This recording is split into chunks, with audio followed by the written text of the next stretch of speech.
Hello dear student, welcome. तो S Y BAF sem 3 में तुम्हारा इकोनॉमिक पेपर खतरनाक आएगा क्योंकि बहुत सारे आंसर है। तो मैंने एक आईएमपी क्वेश्चन बना दिया हो और एक्सप्लेनेशन भी तैयार कर दिया हो, ठीक है। अब सुनो मैं क्या बोल रहा हूँ। फर्स्ट मॉड्यूल में ही ज़्यादा आंसर पढ़ना है, बाकी में लिमिटेड पढ़ना है। सर्कुलर फ्लो ऑफ इनकम पढ़ लेना, close open economic, trade cycle पढ़ लेना, कंजम्पशन फंक्शन पढ़ लेना, 3 आंसर है। फिर मल्टीप्लायर के इफेक्ट पढ़ लेना, नेशनल इनकम के मेथड जो 12th स्टैंडर्ड में पढ़ा था, स्कोप ऑफ मैक्रो इकोनॉमिक पूरा बुक जो पढ़ा उठा के डाल दो, एग्रीगेट डिमांड, एग्रीगेट सप्लाई का इफेक्टिव डिमांड जो इक्विलिब्रियम कब होता है। तो ये फर्स्ट मॉड्यूल तो ध्यान देना पड़ेगा, ठीक है। सेकंड मॉड्यूल में डिमांड फॉर मनी किंशन का है, इन्फ्लेशन का कॉसेस इफेक्ट्स पढ़ो। फिर मॉनेटरी पॉलिसी, एक ऑब्जेक्टिव्स पढ़ लो मॉनेटरी पॉलिसी का, सॉरी मॉनेटरी सप्लाई नहीं, मॉनेटरी पॉलिसी। अगर मान लो किसी का भी ऑब्जेक्टिव है, objective of taxation, objective of budget है, objective of physical policy, same head point डाल देना चलेगा, ठीक है। ये मनी सप्लाई का डिटर्मिनेशन पढ़ लेना, वेलोसिटी ऑफ मनी है। तो ये सेकंड मॉड्यूल है।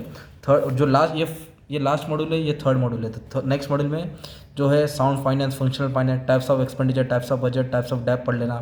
फिर FRBM एक्ट 2003 के ऊपर आंसर है। फिर टाइम मिला तो ये भी आंसर पढ़ाना, इंटरनल एंड एक्सटर्नल डेप, कर्जा से क्या बोझ होता है, ओके। फिर उस लास्ट मॉड्यूल में FDI के ऊपर आंसर पढ़ लेना, टाइप्स ऑफ कैसे घुमा फिरा के डाल सकते हैं। ये बेकार आंसर है, recording theory of comparative cost मैंने अच्छे से एक्सप्लेन करा दिया, ओके। होलिन भी है, उसका भाई भी है, दोनों में से एक थ्योरी आएगा। 2 फैक्टर 3 फैक्टर मॉडल है। फ्री ट्रेड पढ़ो, फ्री ट्रेड है मतलब जहाँ कोई रोक टोक नहीं होता है। टर्म्स ऑफ ट्रेड है, तुम लोग को ये भी इसमें 2-3 नाम पढ़ना पड़ेगा। फिर बैलेंस ऑफ पेमेंट का स्ट्रक्चर भी पढ़ लेना, उसका डिसइक्विलिब्रियम, ये टेबल है, याद करना है रिसिप्ट और पेमेंट का। और बाद में फिर ये तुम्हारा लॉन्ग आंसर है। फिर कॉन्सेप्ट क्वेश्चन आएंगे, इसको अच्छे से ध्यान दे दो। GDP, GNP, AD, AS, inflation, national income है ना, ये सब। Free trade, production trade, FDI, currency appreciation, depreciation, money supply और 7 मार्क का ब्लैंक्स आएगा। तो बहुत मेहनत करना पड़ेगा, ध्यान दो। हेड पॉइंट याद कर लो, मिनट्स में लिख सकते हो, बट थोड़ा बहुत तो याद करना पड़ेगा ताकि आगे का 3-4 आंसर लिखेंगे तो बाकी का कुछ भी लिख सकते हो, ठीक है। Any help you can message में, ठीक है। Thank you very much and all the best for your exam.